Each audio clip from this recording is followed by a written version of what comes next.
Entonces han pasado muchos años desde que José llegó a Egipto en calidad de esclavo. Aproximadamente 25 años desde que José sale de su casa en busca de sus hermanos para entregarle un reporte a su papá de cómo están sus hermanos y sus ovejas, sin imaginarse que era la última vez que vería a su papá y que por muchos años dejaría de ver a sus hermanos. Tiempo en el cual de una o de otra manera Dios refinó su carácter, lo pulió. Tiempo en el cual su fe fue alimentada y madurada con el propósito de que José tuviera la capacidad de poder soltar un pasado para poder enfocarse y responder con valentía ante la voluntad de Dios para él.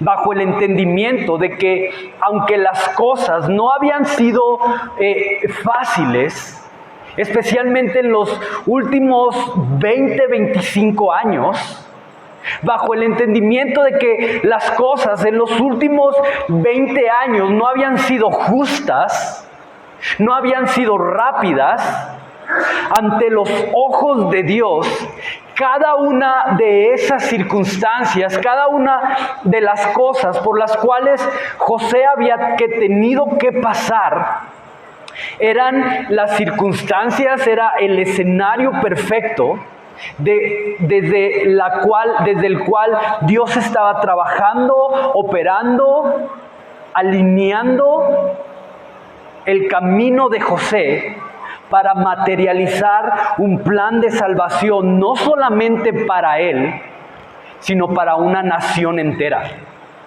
Y Génesis 50-20, y lo mencionamos desde el principio, Génesis capítulo 50, versículo 20, es el eje que le debe dar, es el eje sobre el cual debe de construirse nuestro enfoque. Génesis 50-20 nos permite contemplar no solamente el corazón de José, sino principalmente el corazón de un Dios bondadoso, el corazón de un Dios que cuida, el corazón de un Dios que camina con aquellos a quienes Él ha llamado. Génesis 50-20, y si puedes anótalo, creo que no va a estar ahí en la pantalla, pero Génesis 50-20 dice: ustedes pensaron hacerme mal, ustedes pensaron en hacerme mal, pero ¿saben? Dios cambió ese mal en bien para salvar la vida de mucha gente.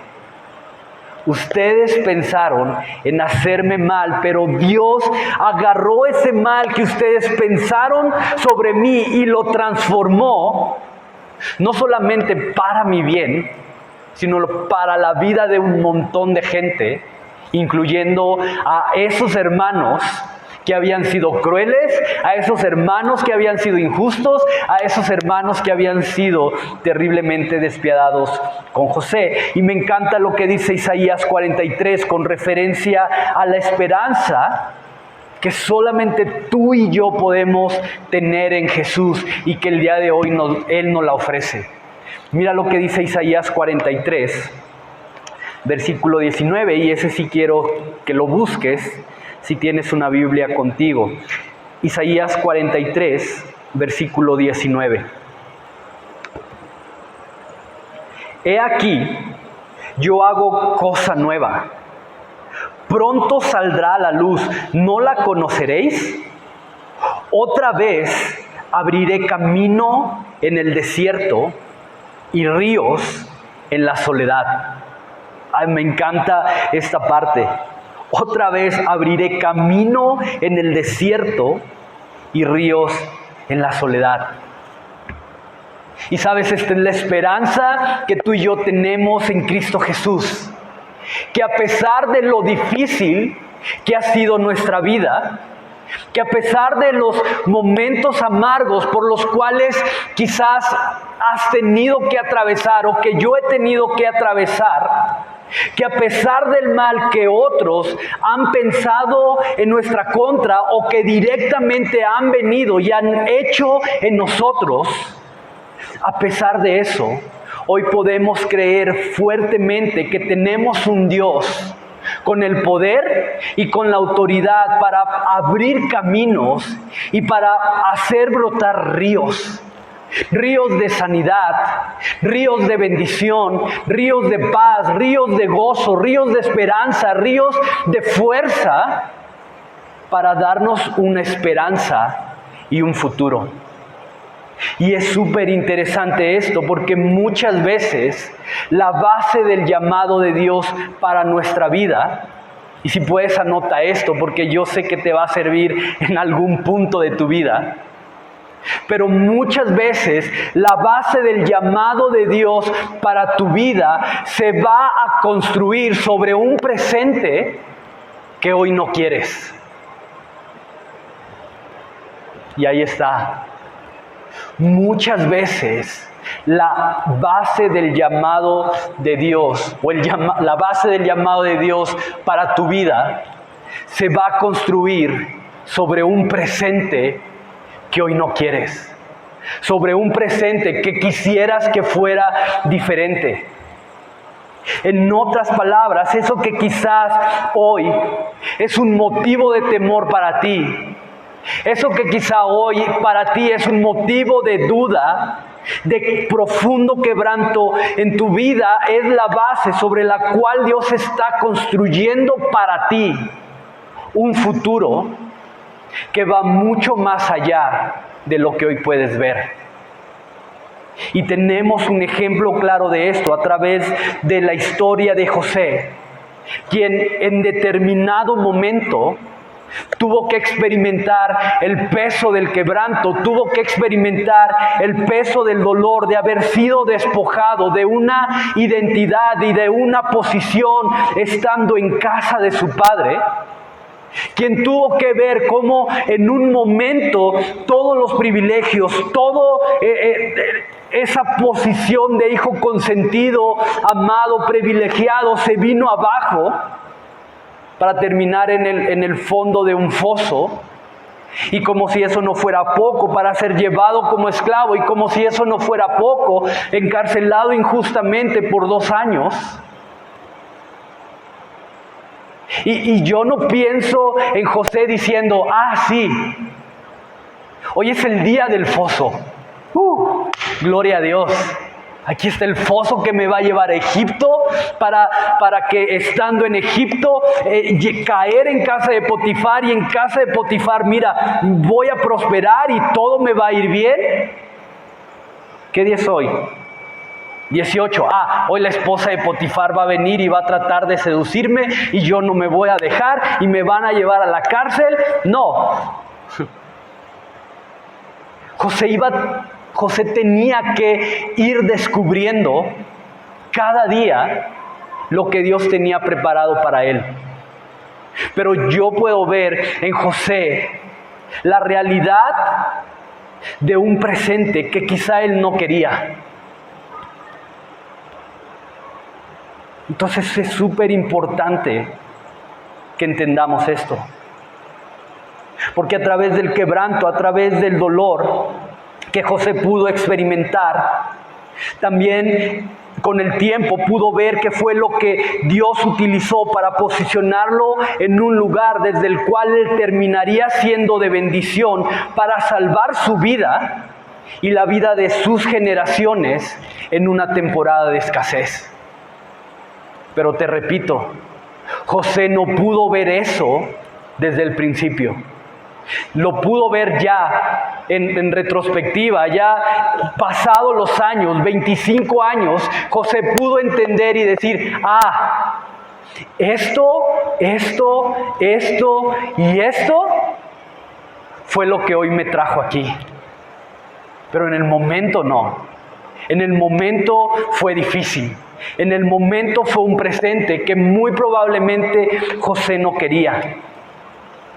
Entonces es súper importante que entendamos esto, porque muchas veces, y escucha esto, porque quizá es lo que hoy estás enfrentando, pero muchas veces desperdiciamos el presente enfocando nuestra visión en lo que está mal. Muchas veces desperdiciamos nuestro presente enfocando nuestra visión en lo que nos gustaría cambiar en lugar de aprovecharlo para poder crecer en confianza y adoración, creyendo que a través de lo que hoy estoy viviendo, Dios está preparando el camino para posicionarme en el centro de su voluntad. ¿Cuál es? No lo sé. ¿A dónde Dios te va a llevar en 20, en 10, en 5 años? No lo sé. Pero lo que hoy estás viviendo, lo que sí sé, lo que te puedo garantizar y lo que te puedo firmar y traer ante un notario si quieres y lo firmamos aquí, es que lo que hoy estás viviendo, la realidad de tu presente, es lo que Dios va a utilizar para posicionarte en ese futuro que Dios tiene para ti. Y tienes que saber esto, porque cuando tu enfoque es el correcto, cuando tu visión se alinea con la visión de Jesús y aprendes a caminar por las diferentes temporadas que Él va pasándote a lo largo de tu vida, sin abandonar el proceso, tu capacidad de ser un instrumento de bendición, tu capacidad de ser un instrumento que traiga vida donde sea que Dios te tenga, se irá a un nivel mucho más alto de lo que ya lo es el día de hoy. ¿Quieres ser un instrumento de bendición en las manos de Dios? Sí. ¿Quieres ser un instrumento que lleve vida y esperanza y fe y consuelo a donde sea que Dios te lleve? Estoy seguro que tu respuesta es sí. Entonces aprende a caminar los procesos. Entonces aprende a permanecer, aprende a alinear tu visión con la visión de Dios para que puedas ver que lo que hoy estás viviendo no es casualidad, que lo que hoy estás viviendo no es accidente, que lo que hoy estás viviendo no se ha escapado del control y del poder de Dios, sino que es justamente donde Dios quiere ponerte, bajo la presión que Él quiere tenerte, para que puedas llegar a convertirte en eso, en un instrumento de bendición y de vida. Y lo interesante en la historia de José es que esa bendición vino por medio de él a toda una nación.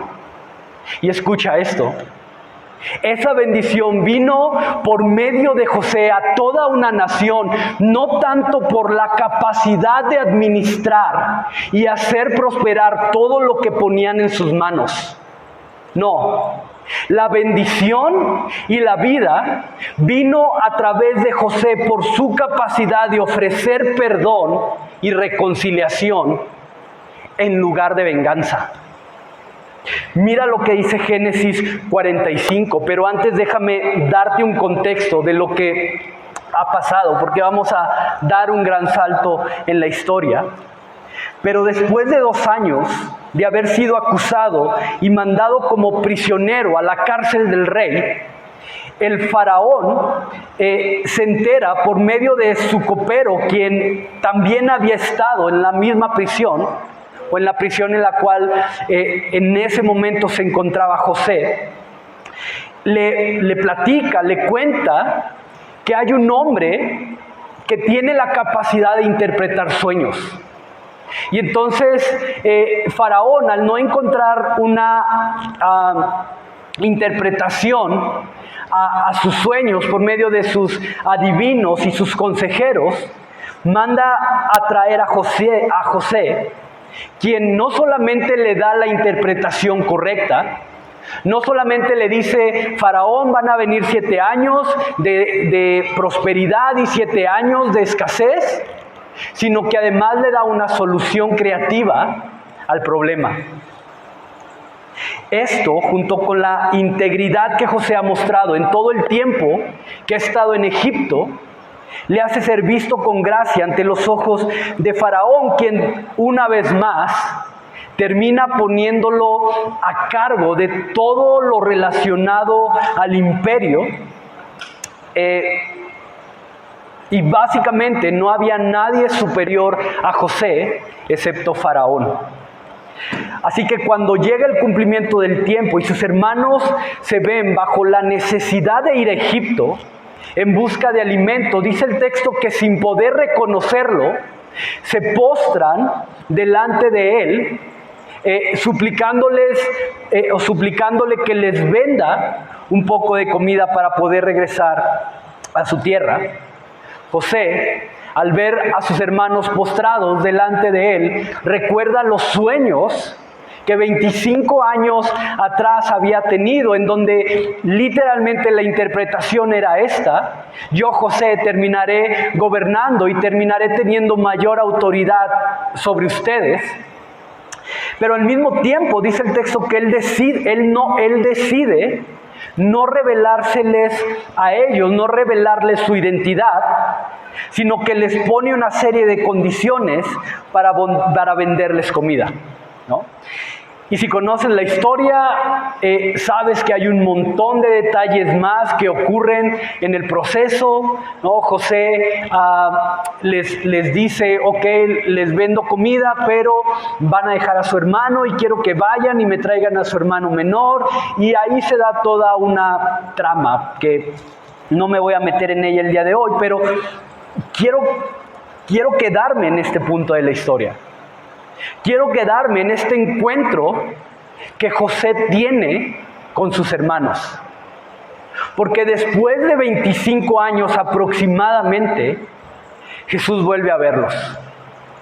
Después de 25 años de no saber qué había pasado, José en un instante, y también sin anticiparlo, es decir, José no se levantó ese día y dijo, hoy vienen mis hermanos a Egipto a pedir comida y va a pasar esto. No, como cualquier otro ciudadano que llega a Egipto en busca de comida y se tenían que entrevistar con él, los ve, los reconoce. Entonces imagínate la cantidad de emociones que había en el corazón de José en ese momento. Imagínate el llanto contenido que había en él. Imagínate las ganas de preguntarles, viendo ahí a sus hermanos, de preguntarles, hey, ¿qué ha habido de nuevo?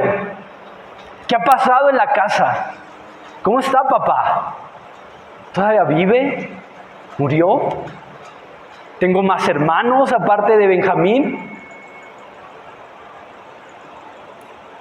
Y bajo este contexto, quiero leerte lo que dice Génesis, capítulo 45, versículos del 1 al 9, por favor.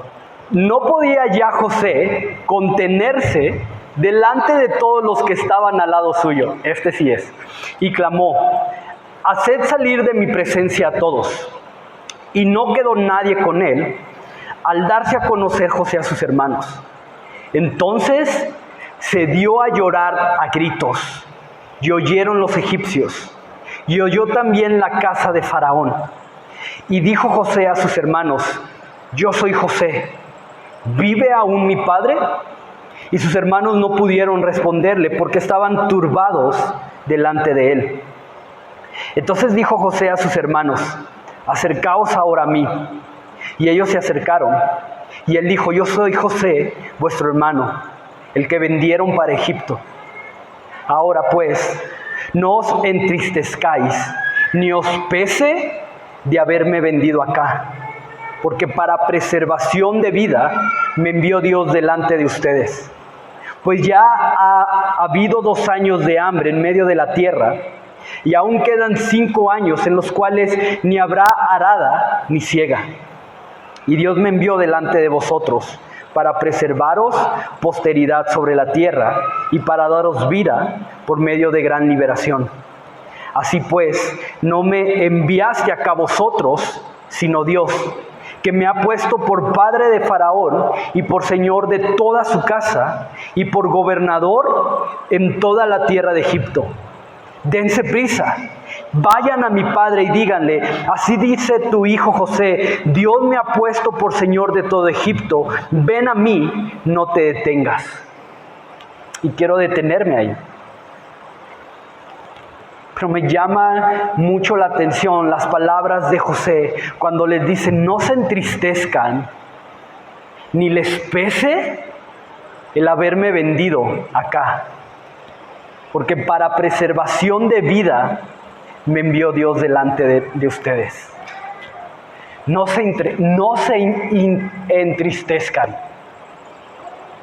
¿Y quién después de sufrir lo que José sufrió a manos de sus hermanos tiene la capacidad de responder de esta manera?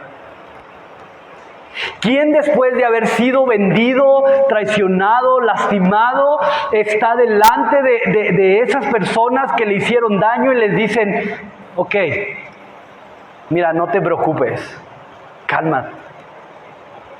¿Sabes? Creo que si yo me encontrara en esa posición, lo primero que haría sería asegurarme de que sintieran el peso de lo terriblemente injusto y crueles que habían sido conmigo. Y buscaría de alguna manera de asegurarme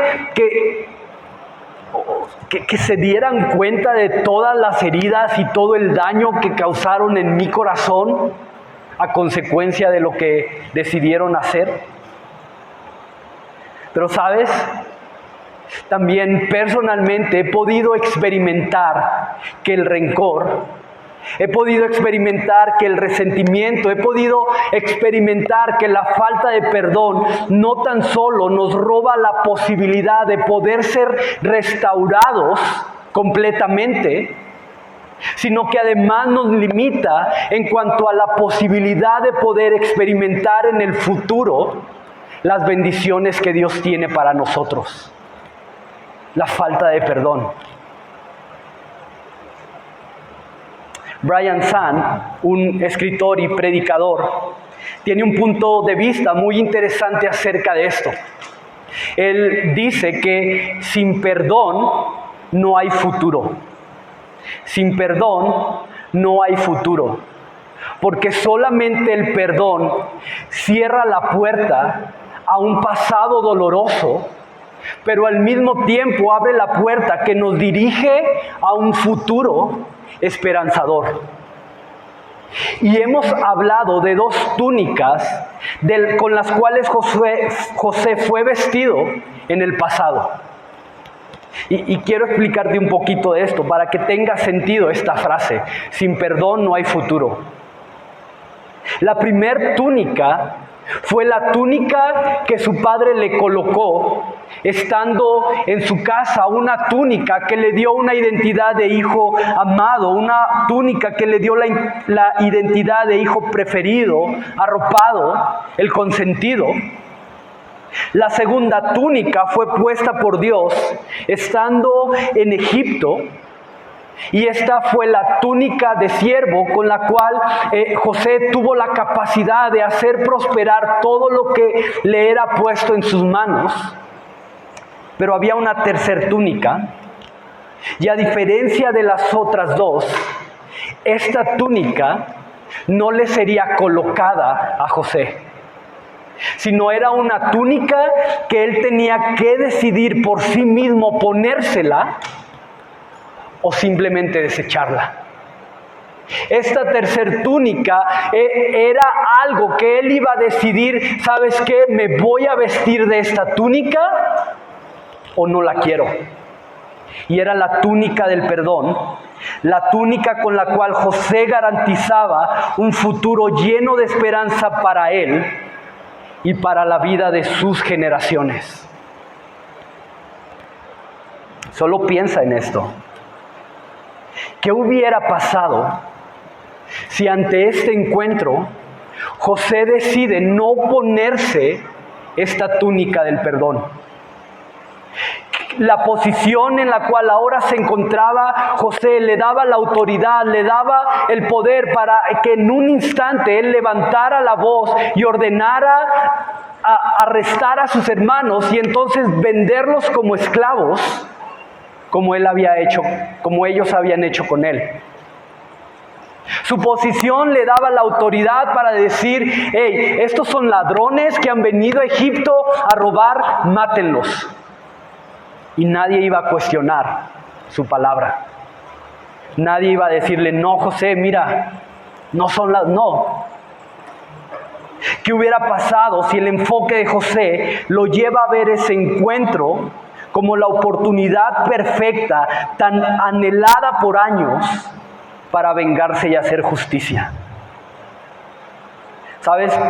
Si José hubiera hecho eso, o cualquier otro acto, cualquier otra cosa que representara un acto de venganza, la historia familiar hubiera quedado marcada por enemistad y un ciclo interminable de resentimiento, un ciclo interminable de amargura, de división, un ciclo que habría sido transmitido a las generaciones futuras.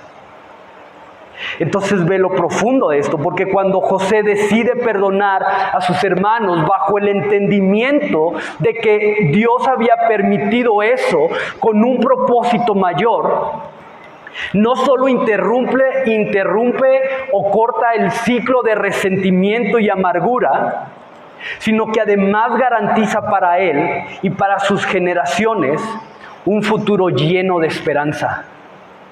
Porque sin perdón no hay futuro. Sin perdón, el futuro de sus hermanos hubiera terminado. Me encanta porque la historia de José es la historia de un hombre profundamente quebrantado por Dios, pero más que para colocarlo en una posición de autoridad y de poder, como muchas veces nos venden la historia de José es la historia de un hombre quebrantado por Dios para moldear su corazón, para que en el tiempo indicado él tuviera la capacidad de perdonar y a través de ese perdón abrir camino al plan de redención de Dios. Y sabes, José fue una sombra que reflejaba el carácter y la esencia de Jesús. Y mencioné esto en estudios pasados. Teólogos, comentaristas concuerdan en que no hay una figura que refleje más la esencia de Cristo como la refleja José. Y Jesús, en lo más profundo de su quebranto, Jesús, en lo más profundo de su agonía, tuvo la capacidad de rogarle al Padre que perdonara a aquellos a quienes lo habían entregado, que perdonara a aquellos a quienes en un momento decidieron abandonarlos, que perdonara a aquellos a quienes lo habían torturado. Padre, perdónalos, porque no saben lo que hacen.